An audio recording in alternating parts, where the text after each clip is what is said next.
Okay, good afternoon, everyone. Lovely to have you all here to talk about the state of our rivers and what organizations are doing on a daily basis. We have with us today Janet Simpkins, who will be representing, well, she wears many hats, and one of the hats she's wearing today is Save Our Rivers from Rivers and Seas from Sewage, a very long name. But Janet has also been a water activist in KZN for many years and works with Adopt a River. So she can explain and give us quite a bit of stories and information on that. We also have Paul from the Alex Water Warriors. So for those in Joburg, I think many have heard of the Alexander Water Warriors and the amazing work that they're doing. I think Paul can correct me, but they've been around for about 3 or 4 years, maybe longer.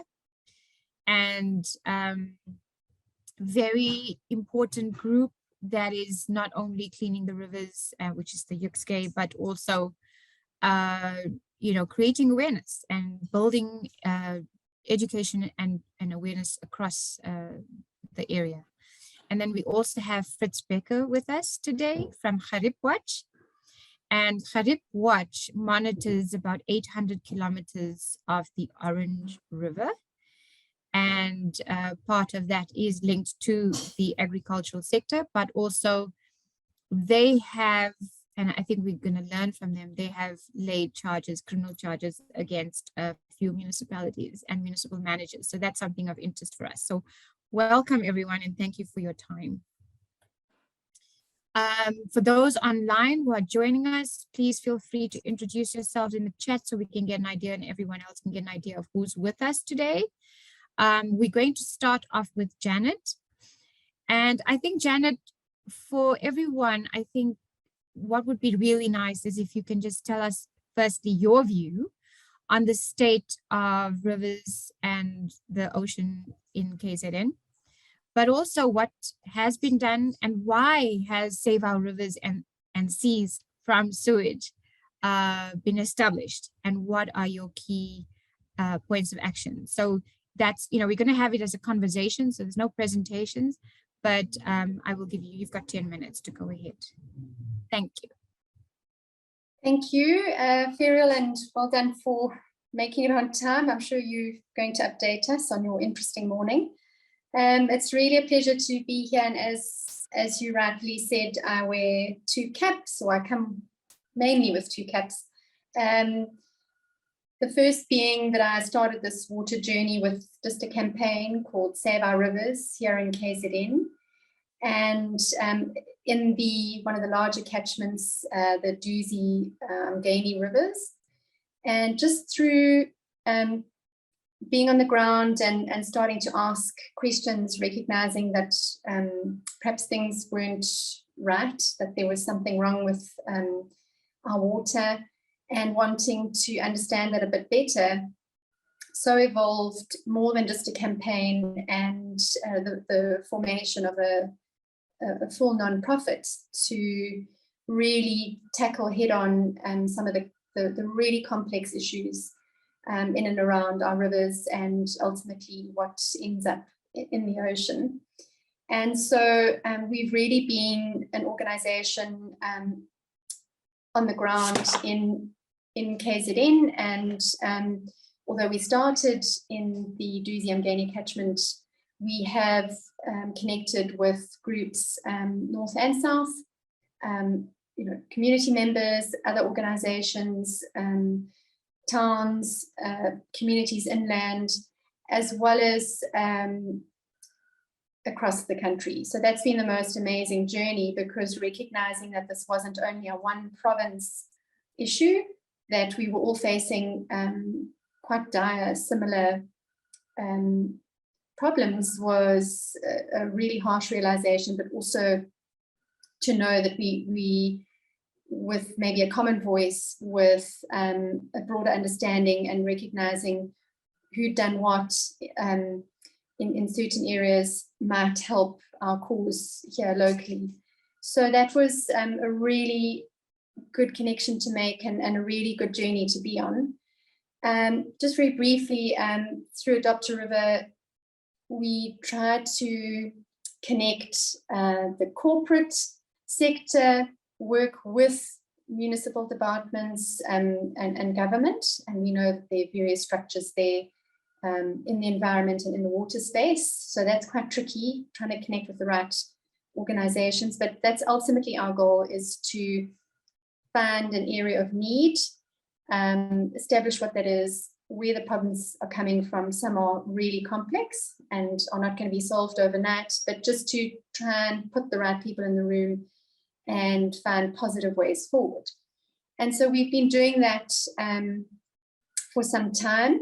We have some amazing corporates on board, and so our teams really, where they are established, have become the eyes and ears of that stretch of river or that stretch of beach. And so we've been able to tackle waste and settlement issues, and of course sewage. So with that in mind, we started out primarily looking at the waste issue, and very quickly realized that there was more in the water than the eye could see. And often the smell meant that was sewage, and that the change in color in water, color in river water, meant that there were also other things at play. I think we all know in KZN that we've had a tough time. I mean, everyone had COVID. We experienced riots, and then we got whacked with floods pretty much a year ago to date. In fact, the municipality's just done a review a year on from the floods. So one of those watershed moments that I think broke open and exposed more the underlying issues in our sewage and infrastructure, especially down here. We know and recognize that it's happening around the country, but we had significant infrastructure damage in our province, and that was sewage, but also water supply. And that's really where I think we kicked off with the campaign of, we have a serious problem, where are the challenges, and what are we all going to do about it? Because there were towns and huge communities left without water, and the flow of sewage just carried on. It's not only our organizations that the sort of activist part are making and worried about what's happening. We have right from individuals to huge communities that also want to voice and have their opinion. We have, especially down in KZN, as this continued and the infrastructure was not repaired, and there were ongoing issues from the floods, that businesses were affected, sport and recreation, the use of water, the use of hotspot tourism areas continue to be affected. And so that problem of infrastructure and the sewage then was thrown into the light, because it had caused a whole lot of other knock-on effects. And I think the December period here, which is a highlight on the calendar for local tourism, was so badly affected, and we've never seen those numbers that low. People were just really concerned about the water quality, and right along the coast, there were a number of businesses, hotels, local tourist setups, vendors, right along the beachfront, that all felt the knock. Shops, restaurants. I mean, we're just hearing stories of how businesses were having to close. They just survived COVID, they'd survived the riots, and now just a third knock with sewage really impacting. And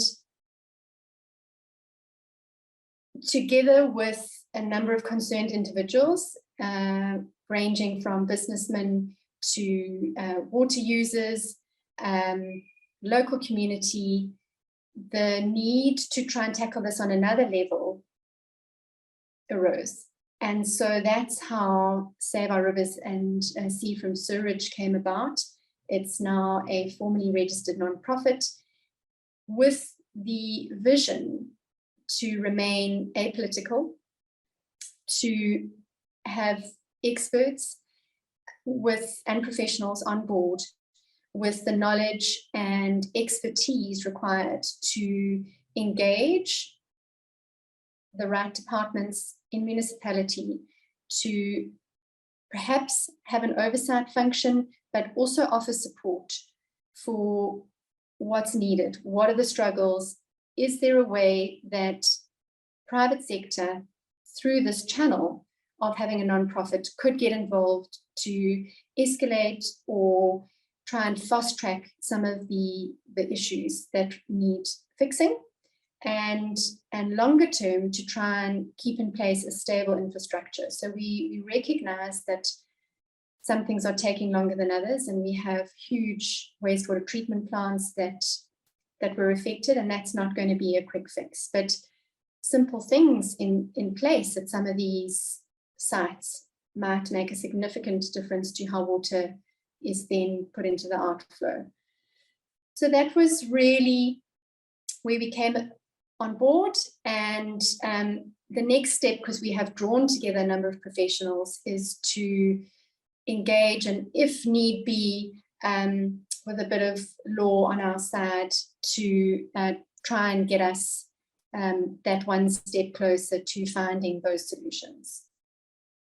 I think Janet's, the important thing that Janet's been mentioning about Save Our Rivers and Seas, I love saying Save Our Rivers and Seas from Sewage, is that the water challenges we are facing in our country means that we have to collaborate, and we have to bring different people together to actually take on the challenges.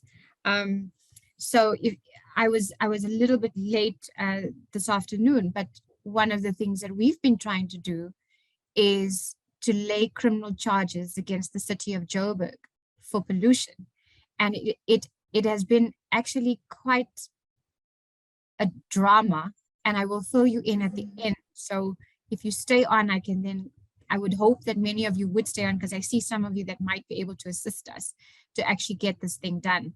Yeah, so the police, they were wonderful, but they just don't know how to deal with environmental pollution. Our next speaker, without further ado, is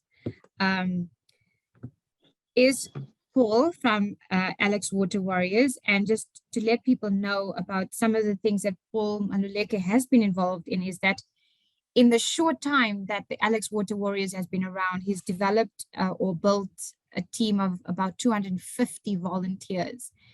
And I think they meet every Wednesdays and Fridays to clean up the river that runs through the township of Alexandra in Johannesburg.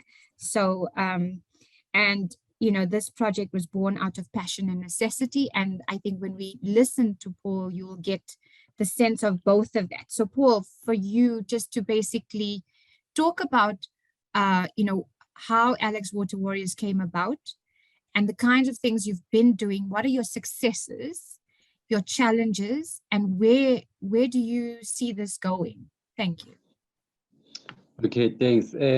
Thanks everyone for joining the webinar. It's actually a blessing for us in Alexandra to be recognized to be part of this webinar, to actually come and tell our story. So my name is Paul Maluleke. I was born and brought up here in Alexandra. And then, I'm the third generation, and I'm an environmentalist. So my career started in 2002 after Summit on Sustainable Development. But then I was young, and it was challenging. I still wanted to do more in life, but then I guess when it's a calling, it's a calling. So my background, again, it's in tourism. So, like in tourism, there's a whole lot of programs around environment. So one of our programs is sustainable development. And it's obviously that within the tourism space, one of the opportunities that we have to generate income is the ecotourism. So most of our international guests, when they come for our Big Five. So that is part of our environment. So if we don't take care of any environment, so it's obviously that our tourists won't come, and it's obvious like we will experience what we're experiencing today in South Africa. So in 2017, we actually incorporated a tourism association, which is Greater Alexandra Tourism and Heritage Association. So on that note that Yaski River, it's our heritage site. So it's obviously as GATA, the short name for Greater Alexandra Tourism and Heritage Association. We actually started to say to ourselves, where can we start to actually change Alexandra? But then it's obviously that as a tourism body, we have our own people who advise us, more especially like people who are expecting or companies that are expecting to bring tourists in Alexandra. So the first project that we wanted to carry out was to clean our image as Alexandra. Because if you can note, Alexandra is forever on the news for wrong reasons. And then our stigma is bad. So it's obviously that it's not easy to sell Alexandra as a tourism destination when our name is not clean. But then cleaning our name, it was to make sure that we start cleaning our environment, because our environment, to be honest, it's not welcoming, and then it's a matter of emergency. But then as the association, it's obviously that our mandate is different, but then we had to actually try and start another project whereby it will be relevant to the river.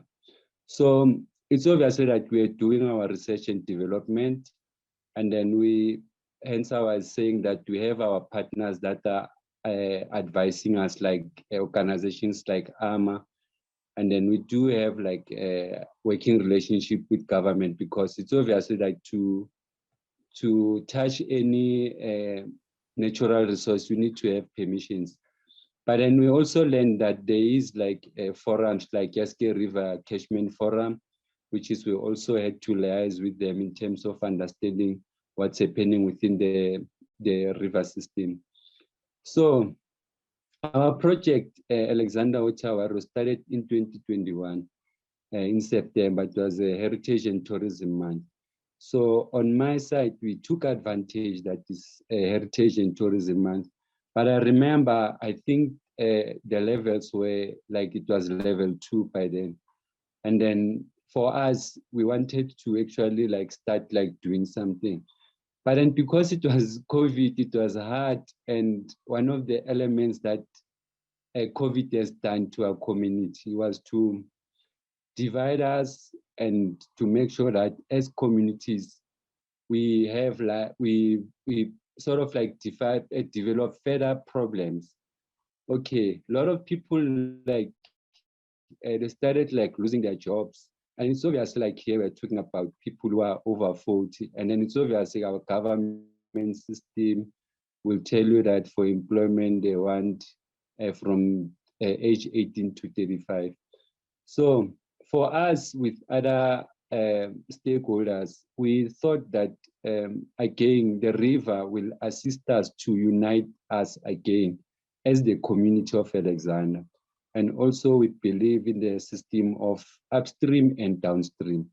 So we have working relationship where the river starts in Ellis Park with Water for Future. And then downstream, we have other working relationships that are actually like giving us support. And then further down, going to part, we have other organizations that are also like assisting. But then the critical part, it was between us in Alexandra. So we have plus minus 11 groups within from previously called London Road, but now it's Vincent Chabalala. to Marlborough in Gauteng. So across the river, we've got different we've got actually different groups addressing different issues, because across the river, some of the parts of the banks, there's no communities that are staying there. But there is west part like Swetla, whereby there's a whole lot of informal settlement there. So it's obviously that for us, we were trying like to address like many issues, like social issues, like the issue of legal dumping.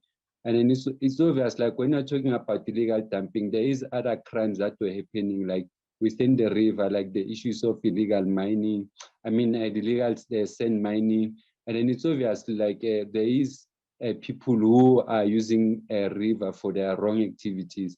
It's obviously the river again, it's a very spiritual place. There is like our prophets and then our traditional healers that are also using the river as well. Then again, looking at the issue of climate change again, it's another issue that we are trying like to address. But as we know that Gauteng, it's a very water scarcity again. And then it's obviously that like now I was explaining earlier on before we start that even now we have a lot of water cuts in our communities. There's a whole lot of frustrations now. But then within like Alexander Water Warriors, we started like our last year we were about like 250, but now we are more than 500 volunteers. And then what is good, it's we got like some few contracts whereby like it's obviously like the issue of employment is an issue. People cannot volunteer forever. So with us now, we have few contracts like your social employment fund that we have applied through other government institutions. We have a working relationship with city parks because the spaces that we are using, they belong to city parks. And then as we know, like the rivers, they belong to national. We do have like a working relationship with DWS, but then it's obvious that there's issue of protocols. But then for now, we are also getting support from GTAT as well. But then the support that we are getting, it's obviously that as Alexander community, because of, remember, we are cleaning our image. We have to build trust first, whereby there is investment that can come directly to us. So since we started like in 2021, there's a lot of changes. We see a lot of changes that are happening within the river. And then more especially like finding the community coming together for the same purpose, whereby we're saying that enough is enough. We are tired of people who are dumping in our river systems. So now we want to clean our river systems. So if you can realize, we can hardly get a fish with that life back again. So currently within the river system, as part of ecotourism, we do have flamingos, we do have your water monitors. These other species that are living within like the river system.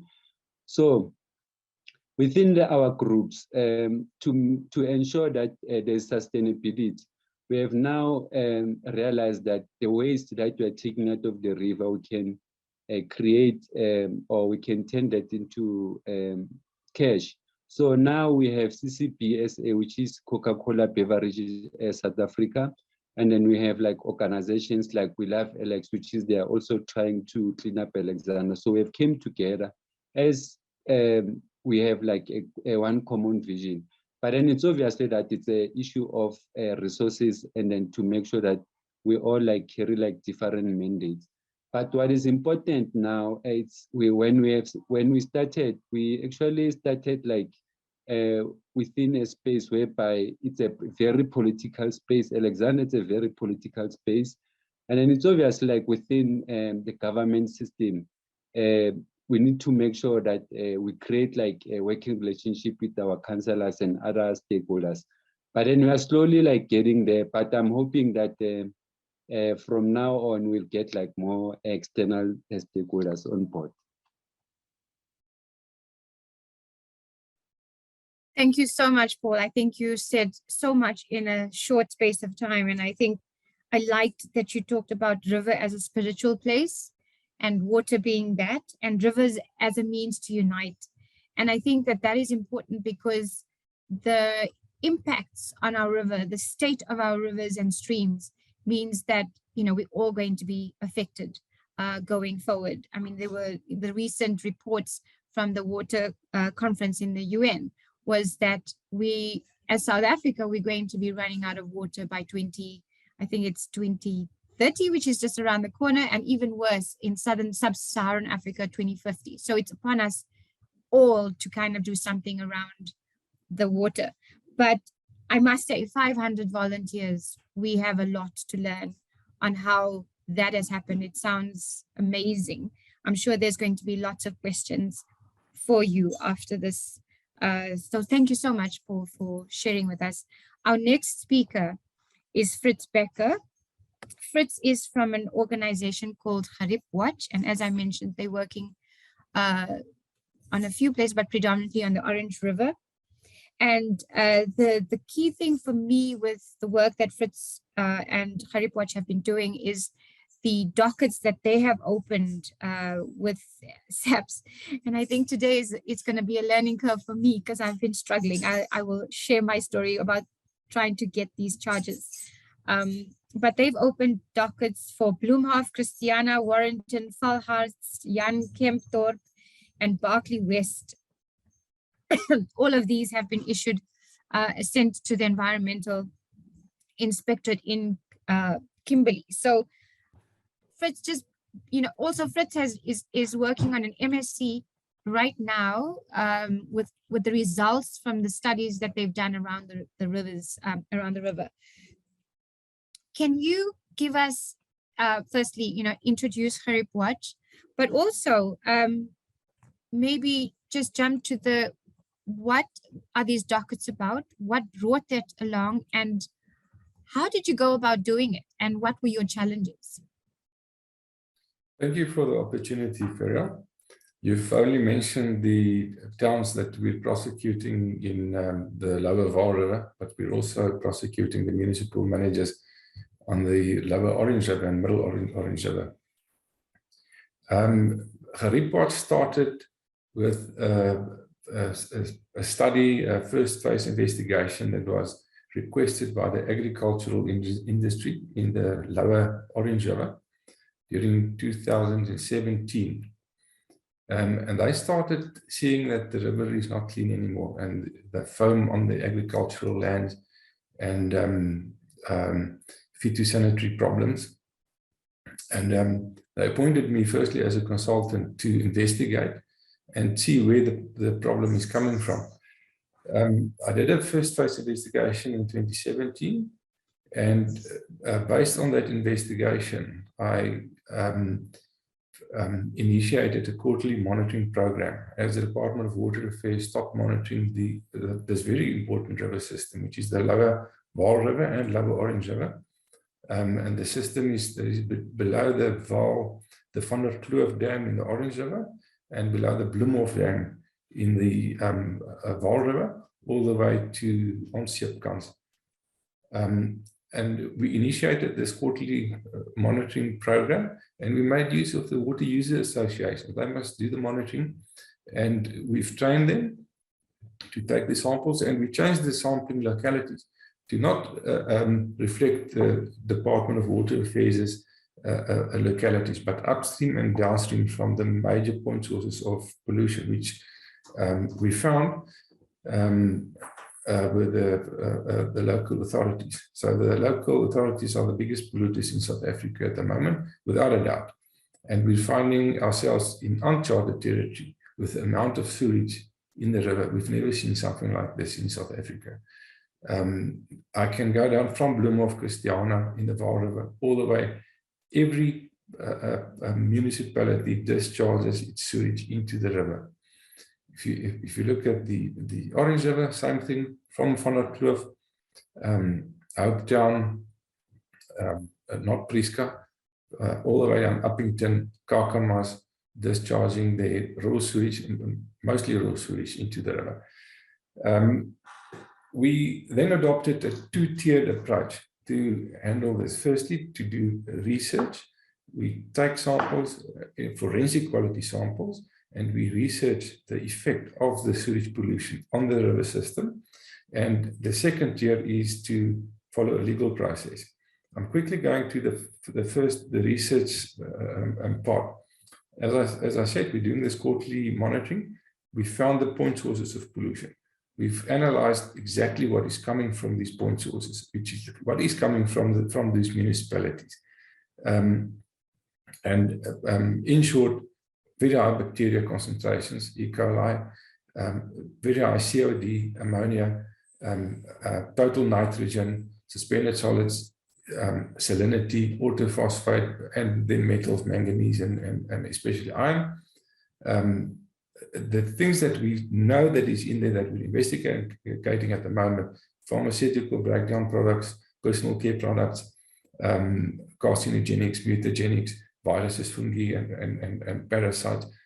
So it's a mix of pathogens and toxins going into the river, and we don't know how it is going to affect the users, the many users downstream. And we're talking about a 5 billion rand export industry just in the lower Orange River, and in that area, 200,000 people working, getting jobs from that industry, and they may lose those jobs if the river remains so dirty.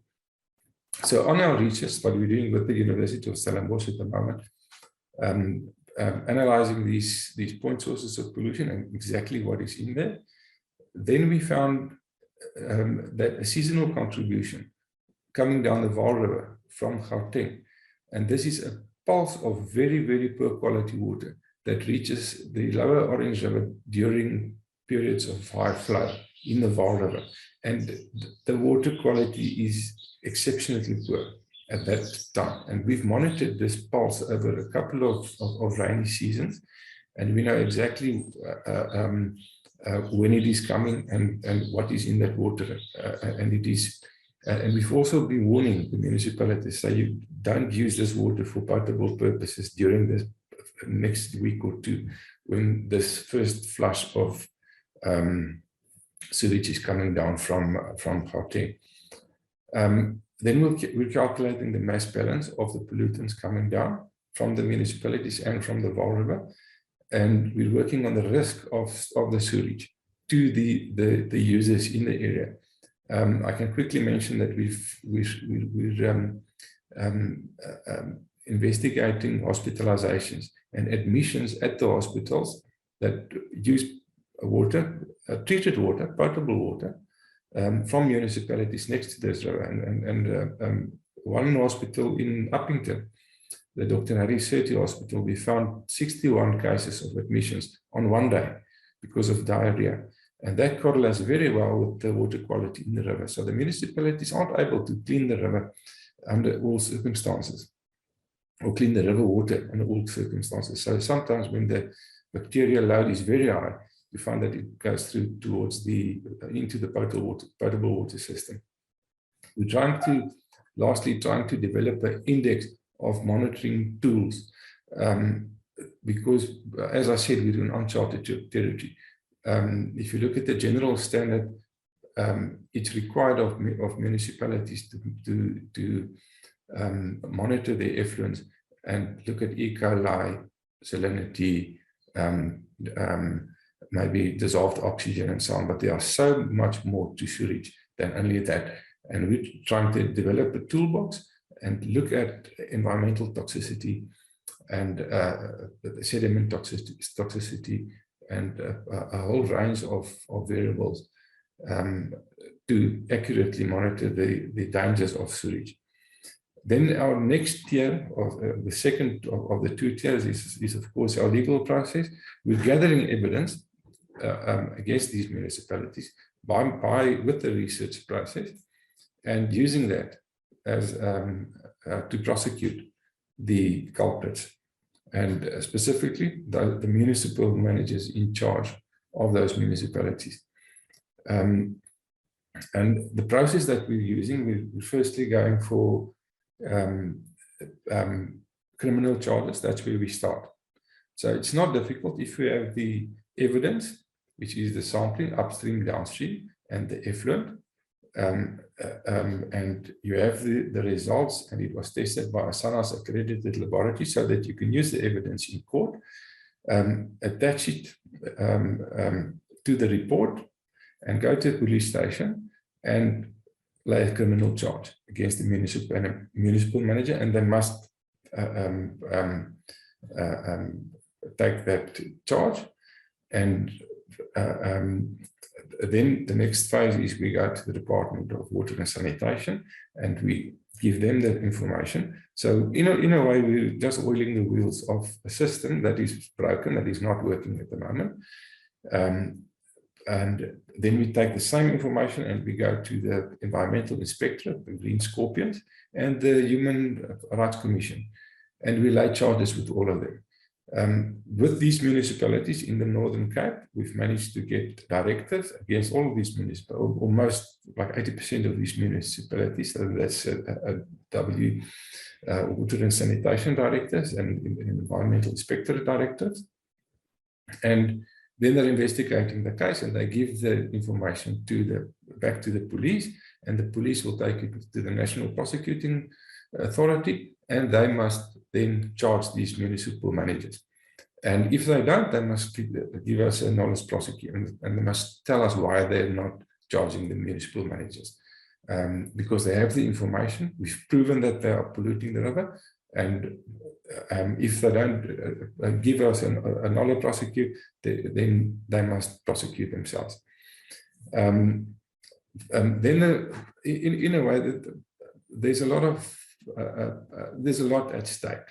The Orange River is the only lifeline of our entire province, the Northern Cape, and all the jobs, all the agricultural jobs, all the human users, the potable users, industrial users in that area is being put at risk at the moment because of poor water quality.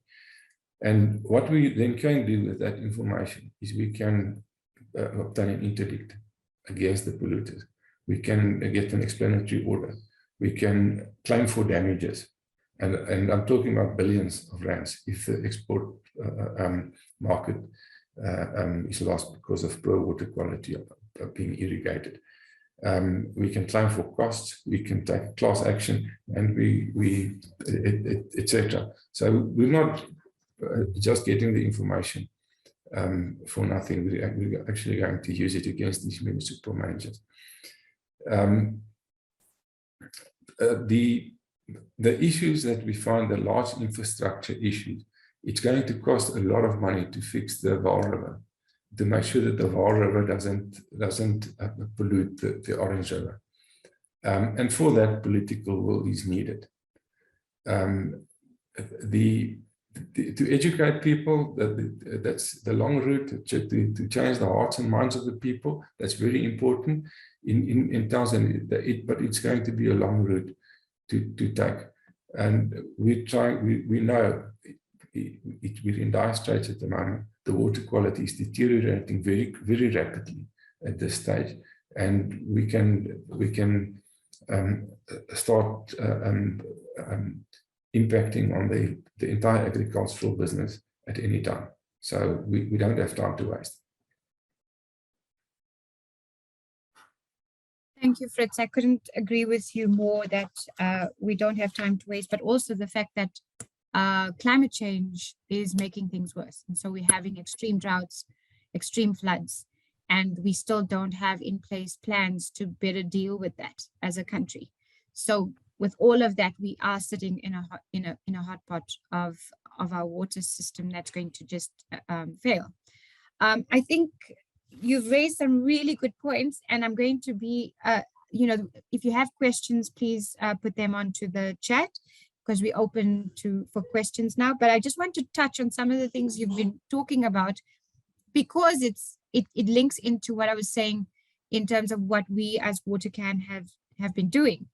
So just if you allow me two minutes as the chairperson, we have been trying to lay criminal charges for ages. It has been an absolute, I want to say, nightmare.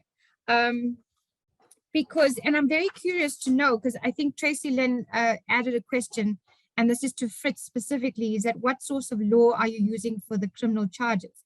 because we've used the National Water Act and we've used NEMA to lay criminal charges against the city of Joburg. We have site visits from the DWS, and we have a directive that was issued to the city of Joburg, and the fact that they have not met that directive. But I went to the police station last week, and the first thing was, no, you've got to the process was like, you've got to go and lay a complaint with the city of Joburg. I'm like, no, but I'm laying criminal charges. They were like, no, you've got to go there, and then you've got to go to your councillor, and then you've got to go to the ombudsman. And literally, I was going up the ladder to nobody.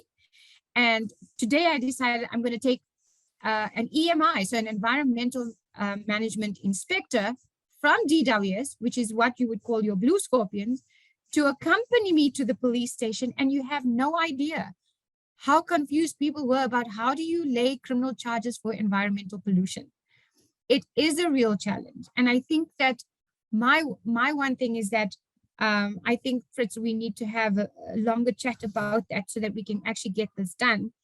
But I do think that around the country, that this is something that people need to be doing. And how do we do it as a collective? So the whole point of this webinar was that we're linking it to Earth Day, which is on Saturday. And a lot of people do something once off on Earth Day. And we were thinking of, how do we do things that's more sustainable? How do we do things that's longer term? And I think the focus on our water is obvious because of WaterCAN. But I think that we need to, and I think there was a question, is how do we work as all these organizations doing things? How do we do something together that as a collective we come together to challenge the level of pollution in our country? So that's something I'm just putting out there. But I do think that we need some assistance, Fritz, because I came back again without the criminal charges being laid. They said they're going to send it to the legal department in SAPS, which, by the way, a simple investigation in the legal department in SAPS can take up to 5 years. So by then it defeats the purpose. So any assistance, any advice on the chat, I know there's some lawyers there as well that could help, because we really want to lay these charges against the city of Joburg. I'm opening for questions. Okay, so Desiree says she'd love to get the information on what is found in sewage. Desiree, we also can give you some of that information. But Fritz is working on the masters right now, and then after that we'll be able to publish. But I do think that they have some articles already that could be useful for you, and we can share that as well. Marcus has his hand up. Please go ahead, Marcus. Unmute yourself. Thanks, Ferrial. It's Marcus Solomon here from the Children's Resource Center. Can you hear me? Yes, we can. Yeah, I think this is a very important initiative, Ferrial, and all the other comrades and friends.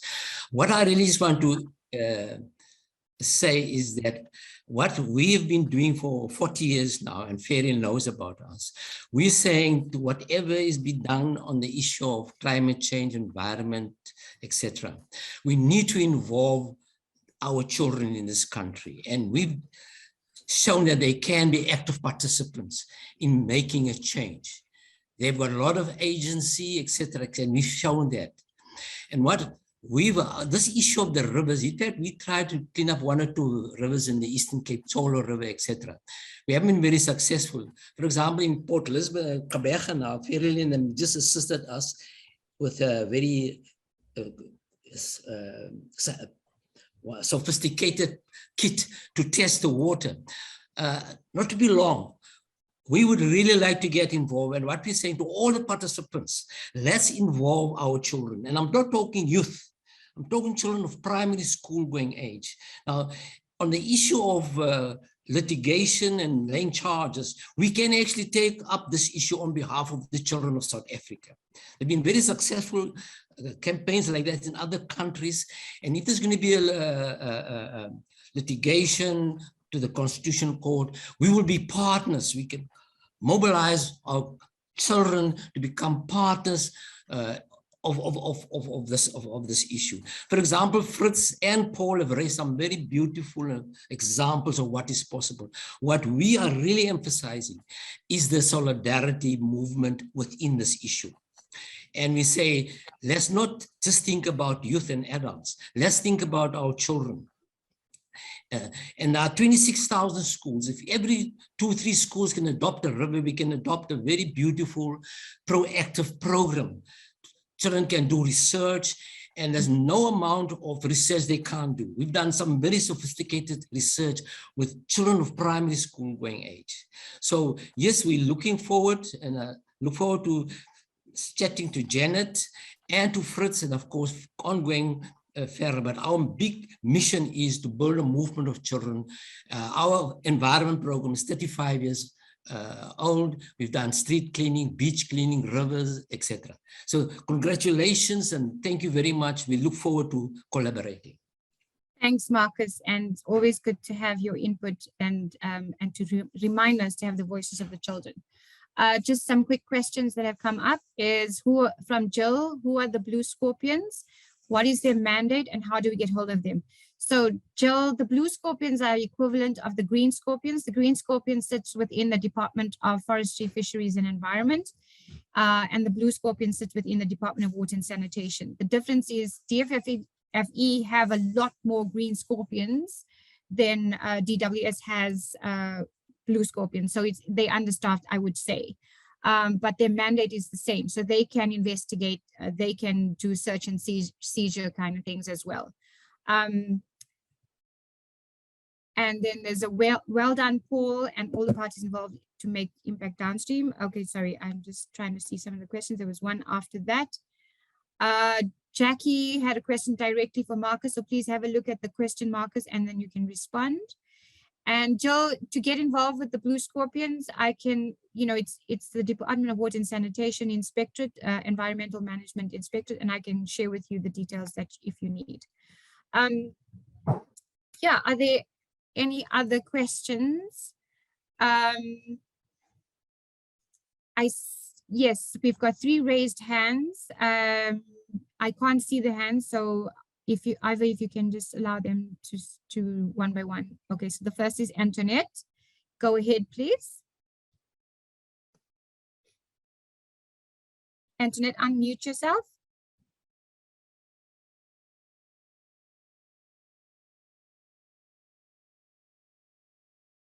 While we're waiting for Antoinette to unmute herself, Mark has asked Paul, what further assistance would you like to enable you to become more sustainable? While we're waiting for Antoinette, we're going to go to Carl. Carl, can you unmute yourself? Yes, go ahead, please. Ben Benardi, okay, they call me, my Christian name is Carl, they call me Ben from Benardi. Okay. I would just like to say to Fritz, I think the two of us should meet one day, because I've done quite a bit of similar research, also on a quarterly basis, on the Orange River. That was still in the old South Africa, starting off at just above Gariep, and then also the section of the Vaal River from Warrington Weir, and the whole area of the Orange River downstream up to the River Mel. It's rather interesting that we must consider our new laws, or our present laws that we have, water as well as the Water Act as well as the National Environmental Management Act, clearly state that there should be integrated management, which there isn't. The most important person along a river is the person downstream. The most important person in a river catchment is the guy just lower than you. So, and that is a thing we need to get into the people so that they can consider these problems. Now, I want to say that in 1986, for instance, and that's a thing to note, that Fritz, is that 1986, it was already mentioned that the second most polluted river in the country is the Hart River, which joins up with the Vaal River at Delphosua. And that is because of the fallout irrigation system, or that was mainly the reason. Then the sewage came in. I know for one that Warrington, as sewage from Warrington has been running into the Orange up in the Vaal River for quite some time. But a serious problem was that flow was stopped. That was under non-flood conditions. Flow was stopped in the Vaal River at the Douglas Weir, and the water quality was extremely bad there. And then they had to put up the transfer system from the Orange River. Sorry, Carl, can I, Ben, could I please ask you to be quick? We have other people we also want to include. So your question or comment, please, can you be? Okay, I just want to say that one thing I picked up is that the pollution state of the Vaal River, for instance, the lower Vaal, and even in places downstream in the Orange River, are of such a nature that it puts the fish species under pressure. In the Vaal River, I caught one fish that I've identified 7 different parasites on that fish, because they're going to get a parasite infestation due to the environmental stress. So that's one thing we also need to look at, is our environment, the aquatic environment is part of the water purification system.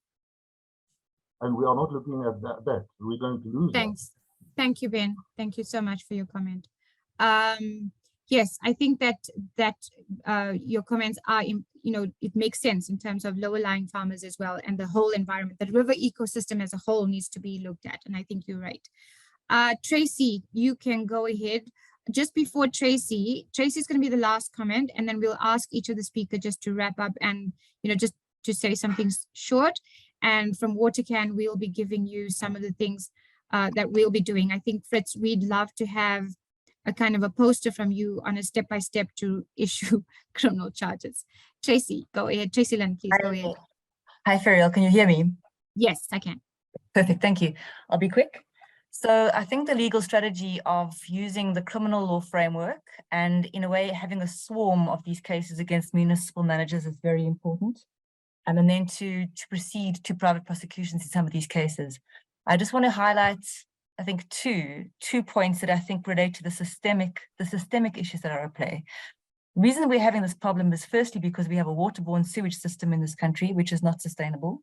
So it's looking to alternatives to that waterborne system. And the second is the complete collapse of municipal governance, which goes to the need for a constitutional amendment. So if we are talking about a collective, and I do see ALTA as having an extremely important role to play, given its track record in this regard, I think it's these systemic issues that need to be addressed. And lastly, I've recently been doing research on the disaster management framework. There are principles for critical infrastructure, and water treatment plants are critical infrastructure that we can also rely on in terms of the ask that we make of government, national government and local governments. So yeah, that's in terms of a broader legal strategy, that's where I think we need to move. Thanks, Tracy, and I think that is really useful, and I think we can continue that discussion for sure, because that's something we've been chatting about as well. Can I ask Paul and to just to come in for a minute or so? Are there any final thoughts or something you want to just share with everyone quickly before we sign out? Okay, yes, yeah, on record, we actually clean from Monday to Friday. There's different groups, and then also we are now joining up with other groups like within Alexander inside, not the river, only because we have realized a lot of the litters coming upwards. But then anyone is welcome to come and assist. We still need PPEs, plastics, we still need a lot of resources, because the river was polluted over years, so we cannot be cleaned overnight. But anyone who is willing to come on board, we are here. There is different skills within Alexander Water Warriors. We are open to ideas. And yeah, we just people that need assistance. But remember that innovation is something else. Again, we need more innovation to come to Alex. So education, yes, it's a goal.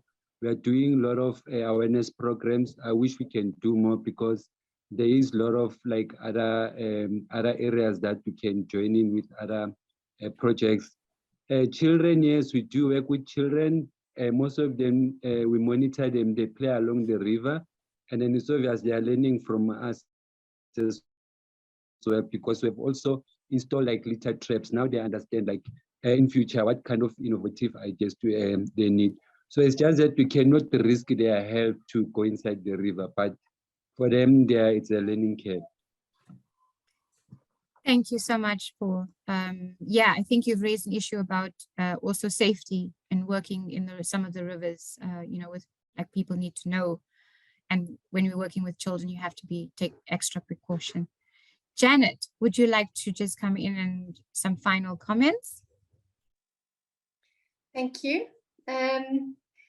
So I guess that we're all on this journey together. We're all being affected by the water, and ultimately it's going to affect the planet at large. So we're not alone, but I think that the information sharing about what successes have happened and the steps to get there are so valuable.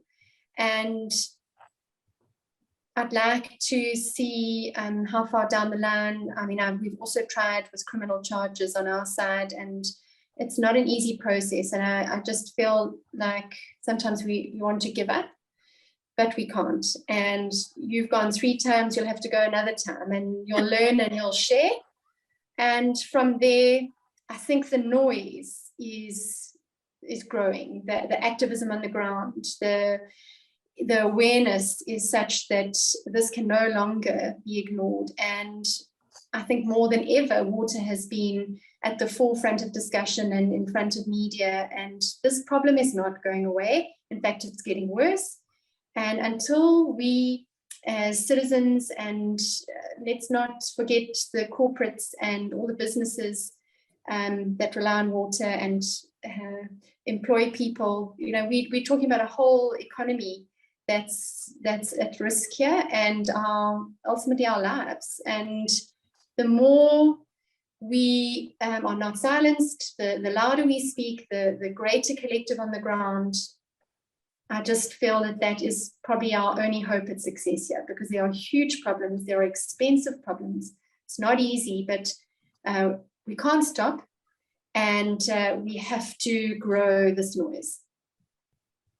Couldn't agree with you more, Janet. I agree we need to grow the movement. I think, Fritz, in terms of some of the questions, just as a reminder, and I will then sum up, is that what source of law are you using for the criminal charges? But also, if it's possible for us to get, you mentioned step by step in terms of taking the, getting the charges, like testing, research, all of that. But beyond that, how did you lay the charges? What did the police just take it? So just as a sum up, just one announcement is that the Climate Justice Charter movement is working on a water commons policy for South Africa that they will be launching on the 16th of June, and it's open for public engagement. Thank you. There's a link, a website on there. Over to you, Fritz. Ferrial, it is a criminal offense to pollute water. And the legislation that we use is the Constitution, the SA Constitution, that's Section 24, the National Water Act, the NEMA, and the Health Act. And then lastly, the municipal legislation. And there you get the Municipal Structures Act, the Municipal Systems Act, and the Financial Management Act. And all combined, it's actually very good legislation to use. And what we did, I've got a legal opinion that I'll forward to you that shows how to use this legislation.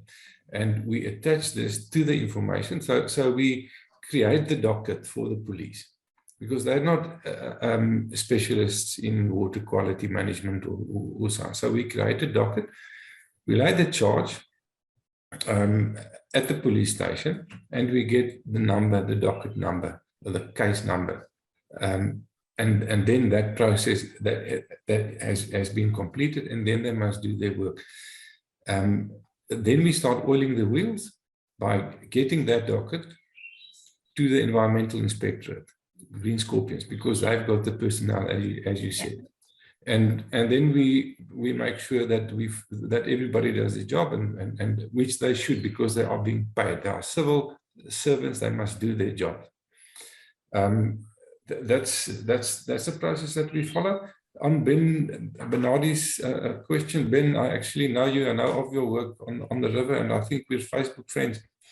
But it is a very important point that we should, if we lose the river's own capacity to treat poor quality water, and it's amazing to see that in a river if you work with it, because we do the biomonitoring and sediment toxicity and so on a very large stretch of the river. If a lot of sewage, like for Hopetown for example, reaches the river, we can see certain species dying off, invertebrates and certain species in the sediment, and we see the very high parasite load on the fish species, and it is the amount of suffering in that river is amazing. If you take nets and if you catch the fish, you do electroshocking and you see, and then you realize it's not just pollution. There's a lot of suffering going on, and millions of insects and small species that are suffering, that are suffocating in our rivers, and the rivers are losing for kilometers downstream from a big discharge locality like Kakamas, like Uppington, like Hopetown, like somebody mentioned the Fallards, the Harts River, very polluted because of Jan Kempdorp and the Fallards sewage works. We test, and we should actually, all the rivers should be tested for the biomonitoring, and to see how it affects the river, and if the river can sustain its own function to treat the small amounts of pollution. Lastly, we must take a no, I want to say a no nonsense, but let's call it a no sewage approach. Absolutely no raw sewage should reach our rivers. It's a large country. The sewage should be pumped out into the Kalahari, into the veld, wherever it can be treated, but it should not be in our rivers, because it's costing our lives and it's costing our livelihoods. Thank you, Fritz. I think you've raised some really, I think that the bottom line is that water pollution is a criminal offense. And whether it is sewage, whether it is industry, whether it is mining, whether it is illegal dumping, I think all of that needs to be dealt with as a criminal offense.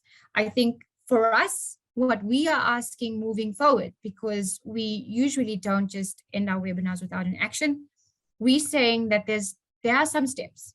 We need people to be the eyes and ears on the ground. And we have a good network of people. So for example, when there was red paint going through, we don't know if it's paint or dye that people use in meat industry. There are abattoirs that are releasing stuff that they shouldn't be releasing. We need the eyes and ears on the ground, and we need to report those things to the organizations or to people that we know that can take it up, and go and lay your own criminal charge. We need to continue testing as WaterCAN.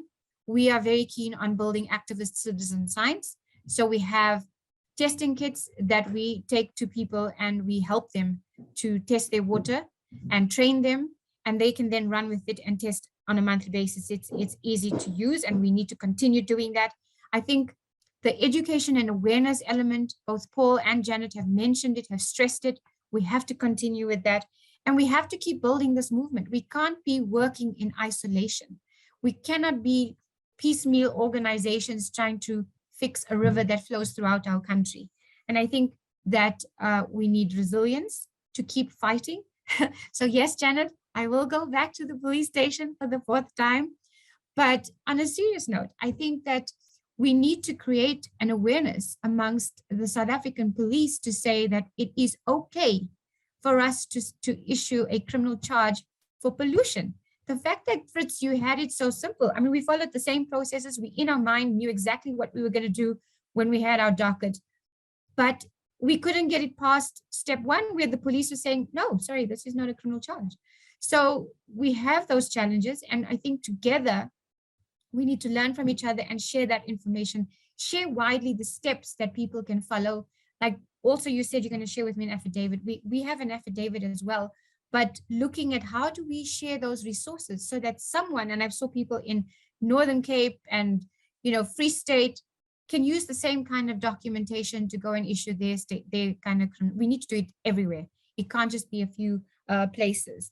So thank you everyone for joining. I think there's one more thing I want to say is that there is a growing organization of citizen science people, and they're not only on water, they're on the natural science, they're astronomers, all of that. There's a citizen science society that was started out by the Water Research Commission, and I think people need to connect to that as well. We working on the details, and when we do, we will share the information with everyone. I think we've covered all the questions, and I think, Tracy Lynn, you're right. It is about systemic issues, and because it's systemic issues around our water and natural environment, it means that we need a collective and a movement approach, because isolated activities are just going to be that, and they're going to not look at a picture as a whole. Thank you everyone for attending. I think there's been some really good input. This has been recorded, so we will share the recording if you want others to have a look. Also, we've put in my email address, well, our WaterCAN's email address. If you need any information from our speakers, please let us know and we can share their information with you. Thank you very much.